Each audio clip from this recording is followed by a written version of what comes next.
है एवरीवन। तो आज मैं आपको क्वांटिकल का अपडेट देने वाला हूँ। जैसे कि आप देख सकते हो डैशबोर्ड मैंने ओपन करके रखा है। यहाँ पे जो मेरा प्रोग्राम है आप देख सकते हो, मैंने यहाँ पे QT पावर 2 स्टेप स्टेज 1 पे है और अकाउंट साइज जो है $5000 का यहाँ पे है। इसको मैंने 14 अप्रैल को परचेज़ किया था, जो कि आप यहाँ पे भी डेट देख सकते हो। करेंटली बैलेंस जो है यहाँ पे 4972 के आसपास है। अगेन मेरा यहाँ पे रेड दिखा रहा है क्योंकि नेगेटिव ही चल रहा हूँ अभी फ़िलहाल। क्योंकि क्या रीज़न है वो मैं आपको नीचे ट्रेड पे जब दिखाऊंगा, ट्रेड हिस्ट्री, वहाँ पे आपको सारी चीज़ें पता चल जाएगी। ठीक है, मिनिमम ट्रेडिंग डेज अगर आप देखोगे मैंने 6 ही दिन ट्रेड किया है इस पर, राइट। और इसके मतलब हो सकता है कि मैंने 6 ही ट्रेड लिया, ज़्यादा ट्रेड मैं मतलब एक दिन पे ज़्यादा ट्रेड नहीं लेता हूँ। तो मेरा ट्रेडिंग डेज जो है यहाँ पे 6 ही है और बाकी कंसिस्टेंसी यहाँ पे 0 आप देख सकते हो। 35% के अंदर ही अंदर हमको यहाँ पे रहना है, राइट। और उसके बाद थोड़ा सा अगर आप नीचे जाओगे तो मैंने इस अकाउंट पे कितना डॉलर लूज़ किया है वो आप यहाँ पे देख सकते हो, $27.33, राइट। सो अभी हम लोग जो है नीचे आते हैं और प्रॉफिट टारगेट आपको यहाँ पे दिख रहा होगा। यहाँ पे मैक्सिमम प्रॉफिट आपको $300 बनाना है, तभी जाके आपका ये फेज़ क्लियर होगा, राइट। तो चलिए नीचे चलते हैं और यहाँ पे हम लोग देखते हैं सॉफ्ट ब्रिज। यहाँ पे मेरा लिमिट 0/1 है, मैंने यहाँ पे कोई भी रूल ब्रिज नहीं किया, तो अभी तक ये अकाउंट ज़िंदा है, ठीक है। और नीचे अगर हम लोग थोड़ा सा देखें, ये स्टैटिस्टिक्स आप देखना चाहते हो देख सकते हो, बट उतना अभी क्या ही देखें। डायरेक्टली हम लोग ऑर्डर हिस्ट्री या ट्रेड हिस्ट्री पे चलते हैं और वहाँ पे हम लोग बात करते हैं, ठीक है। तो अभी इसमें मैंने बहुत कुछ गड़बड़ कर दिया है और उस गलती को मैं सीख रहा हूँ कि मैं दोबारा ना करूँ वो गलती, बट वो गलती हो रही है दोबारा फिर से, ठीक है। तो यहाँ पे जो मेरा लास्ट आपको मैंने अपडेट शेयर किया था वो था USD JPY पे, ठीक है। USD JPY पे मैंने इसको 3 घंटे के आसपास होल्ड किया था, तब जाके मुझे $22 का प्रॉफिट हुआ था। और उसके बाद से जो मेरा स्टॉप लॉस का जो सिलसिला है वो कंटिन्यू रहा, जिसके वजह से आप यहाँ पे देख सकते हो CAD JPY पे मैंने एक बाय का ट्रेड लिया हुआ था, वो मेरा स्टॉप लॉस हिट किया।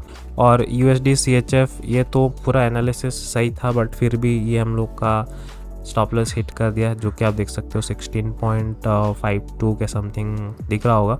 और यहाँ पे ये दोनों स्टॉप लॉस की वजह से जो है मेरा यहाँ पे $27 के आसपास यहाँ पे दिखा रहा है लॉस, ठीक है।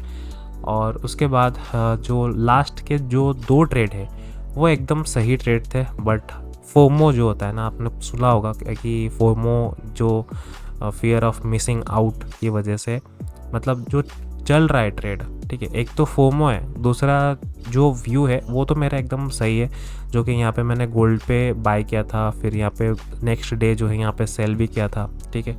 और यहाँ पे मेरा रीज़न क्या है ना कि जो मेरा एंट्री है वो एकदम सही है, बट ये जो ट्रेड है ना गोल्ड का, यहाँ पे मेरा $4 का प्रॉफिट क्यों हुआ है, क्योंकि यहाँ पे मेरा स्टॉप लॉस जो है ट्रेल में कर रहा था, उसके वजह से मेरा यहाँ पे हिट हो गया और मैं यहाँ से एग्जिट कर गया, ठीक है। तो लास्ट जो ट्रेड था हमारा गोल्ड पे वो मेरा एकदम व्यू क्लियर था।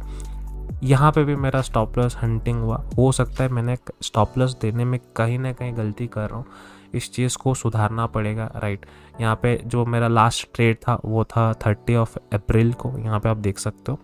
और कल फ्राइडे था, कल मैंने कोई भी ट्रेड नहीं लिया, मतलब थोड़ा सा साइकोलॉजी ख़राब था मेरा यहाँ पे।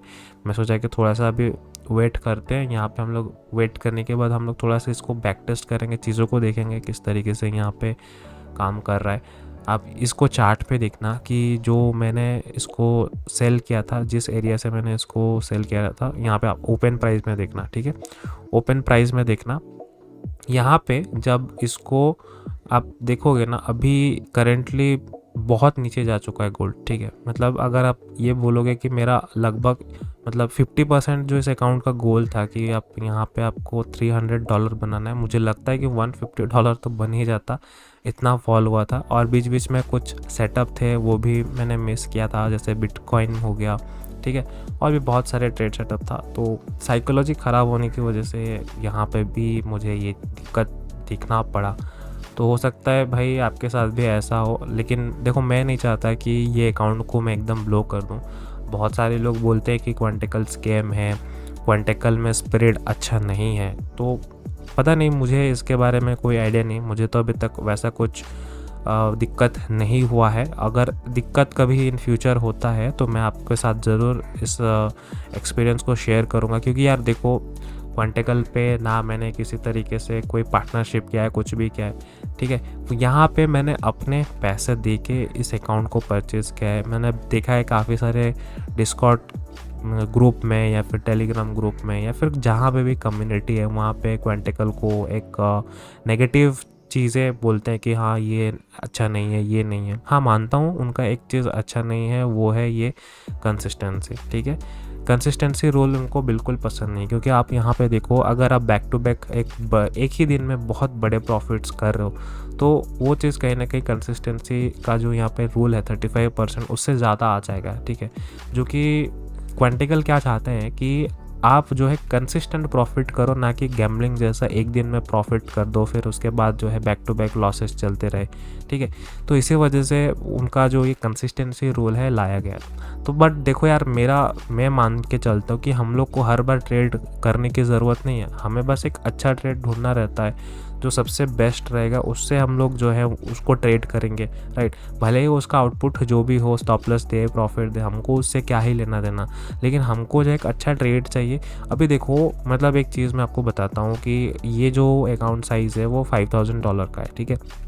कल को मान लो इसी से पे आउट निकल गया, मतलब $300-400 अगर हम बना लेते हैं, ठीक है, अगर हुआ तो ठीक है। तो अगर हम बना लेते हैं तो फिर सोचो उसका अगर आप 1% बनाओ, यहाँ पे देखो 35% तक का आपका रेस्ट्रिक्शन है, मतलब आपको 35% के नीचे अगर है तो फिर बहुत अच्छा है, आप वहाँ पे इजीली बना सकते हो। बट मैं आपको ये चीज़ बोल रहा हूँ कि मान लो आपके पास $1,00,000 का अकाउंट साइज़ है और उसमें आप 2-3% बना रहे हो, तो कंसिस्टेंसी क्या ही फ़र्क पड़ता है, राइट। लेकिन कुछ लोग गैम्बलिंग करते हैं, मतलब न्यूज़ ट्रेडिंग करते हैं या फिर एक ही बार में पूरा अकाउंट को रिस्क करते हैं, जैसे कंसेप्ट होता है आर या पार, राइट। उसी वजह से ये कंसिस्टेंसी रूल लाया गया। लेकिन अगर आप यहाँ पे कंसिस्टेंटली प्रॉफिट करोगे, डेली प्रॉफिट करोगे, तो फिर ये कंसिस्टेंसी रूल ब्रेक नहीं होने वाला है, वो आपका अंडर में ही रहेगा, ठीक है। तो ये चीज़ें तो मुझे तो इतना ये प्रॉब्लम नहीं लगता। बहुत सारे लोग बोलते हैं क्वांटिकल स्कैम में पे आउट नहीं रहता, ये नहीं करता, वो नहीं करता है, ठीक है। मेवन की में भी वही सेम चीज़ होता है।